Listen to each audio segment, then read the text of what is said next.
या ठिकाणी माझ्यासोबत आमच्या निलंगा शहरातील एक प्रसिद्ध व्यापारी गोविंद कांबळे आहेत आणि त्यांना माझा प्रश्न असा आहे, कांबळे साहेब, ही एक मोदी सरकारची योजना आपल्या दारी म्हणून एक गाडी फिरत आहे महाराष्ट्रामध्ये आणि ती गाडी फिरत असताना त्या गाडीवर भारत सरकारऐवजी मोदी सरकार असं टाकलेलं आहे.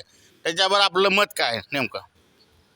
आता ही मोदी सरकार म्हणजे स्वतःचा जीवनाचा, प्रगतीचा, उन्नतीचा, पक्षाचा हं, बायोडाटा त्यांनी घेऊन जी फिरतात, हं, ही मोदी सरकार म्हणण्याच्या ऐवजी हं, भारत सरकार म्हणून ही त्या ठिकाणी टाकायला पाहिजे. भारत सरकार का म्हणून टाकत नाही? त्याचे म्हणजे का कोण कोणाचे ह्याचे हे केलं? भारत सरकार म्हणायला त्याला लाज वाटलेली आहे का, शरम वाटलेली आहे का?